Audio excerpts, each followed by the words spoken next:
persembahkan program Santapan Rohani Ambil dari Amos pasal yang ke-5 ayat yang ke-10 sampai dengan ayat yang ke-24. Amos pasal yang ke-5 ayat yang ke-10 sampai dengan ayat yang ke-24. Mereka benci kepada yang memberi teguran di pintu gerbang, dan mereka keji kepada yang berkata dengan tulus ikhlas. Sebab itu, karena kamu menginjak-injak orang yang lemah dan mengambil pajak gandum daripadanya, sekalipun kamu telah mendirikan rumah-rumah dari batu pahat, kamu tidak akan mendiaminya. Sekalipun kamu telah membuat kebun anggur yang indah, kamu tidak akan minum anggurnya.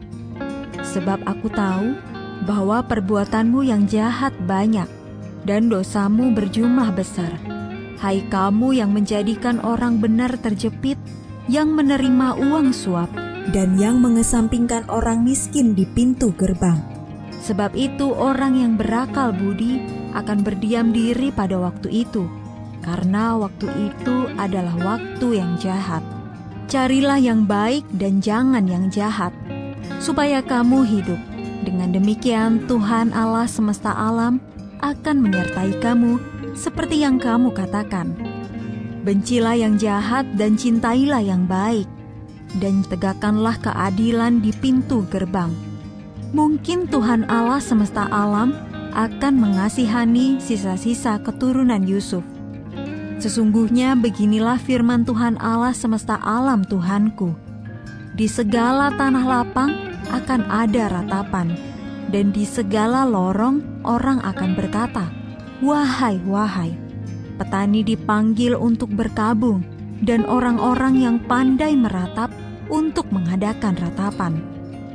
Dan di segala kebun anggur akan ada ratapan apabila aku berjalan dari tengah-tengahmu, firman Tuhan.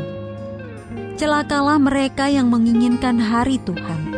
Apakah gunanya hari Tuhan itu bagimu? Hari itu kegelapan, bukan terang. Seperti seseorang yang lari kepada singa. Seekor beruang mendatangi dia, dan ketika ia sampai ke rumah, bertopang dengan tangannya ke dinding, seekor ular memagut dia. Bukankah hari Tuhan itu kegelapan dan bukan terang, kelam kabut dan tidak bercahaya? Aku membenci, aku menghinakan perayaanmu, dan aku tidak senang kepada perkumpulan rayamu. Sungguh, apabila kamu mempersembahkan kepadaku korban-korban bakaran dan korban-korban sajianmu, aku tidak suka. Dan korban keselamatanmu berupa ternak yang tambun, aku tidak mau pandang. Jauhkanlah daripadaku keramaian nyanyian-nyanyianmu. Lagu gambusmu tidak mau aku dengar. Tetapi biarlah keadilan bergulung-gulung seperti air, dan kebenaran seperti sungai yang selalu mengalir. Ayat Mas renungan hari ini terambil dari Amos pasal yang ke-5 ayat yang ke-24. Biarlah keadilan bergulung-gulung seperti air, dan kebenaran seperti sungai yang selalu mengalir. Judul renungan kali ini, Perkara yang Baik, ditulis oleh Win Collier. Ketika John Lewis, seorang anggota Kongres Amerika Serikat dan pemimpin gerakan hak-hak sipil, meninggal dunia pada tahun 2020, orang-orang dari berbagai arus politik ikut merasakan duka cita. Pada tahun 1965, Lewis pernah melakukan unjuk rasa bersama Martin Luther King Jr. untuk melindungi hak suara warga kulit hitam. Dalam peristiwa itu, tulang tengkorak Lewis mengalami keretakan hingga meninggalkan bekas luka yang tidak pernah hilang.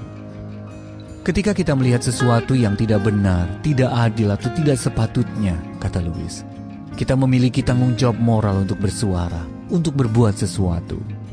Ia juga berkata jangan pernah sekali-kali takut bersuara dan masuk ke dalam masalah yang tidak enak bila memang diperlukan. Lewis belajar sejak awal bahwa melakukan apa yang benar dan setia kepada kebenaran terkadang perlu membawanya masuk ke dalam masalah yang tidak enak. Ia harus menyuarakan hal-hal yang tidak populer. Nabi Amos juga tahu hal itu. Ia tidak bisa tinggal diam melihat dosa dan ketidakadilan yang diperbuat bangsa Israel.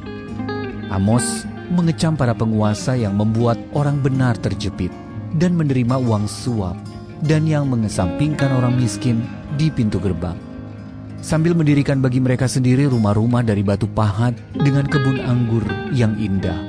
Amos pasal yang kelima ayat yang ke-11 sampai dengan ayat yang ke-12. Alih-alih menyelamatkan diri dan mencari aman, Amos justru menyebutkan kejahatan mereka dengan terbuka, yang merasa perlu masuk ke dalam masalah yang tidak mengenakan. Masalah itu diperlukan demi mencapai hasil yang baik, keadilan bagi semua. Biarlah keadilan bergulung-gulung seperti air, kata Amos dalam ayat yang ke-24. Dan jika demi keadilan kita masuk dalam masalah yang dapat dibenarkan dan tanpa jalan kekerasan, tujuannya selalu untuk kebaikan dan pemulihan.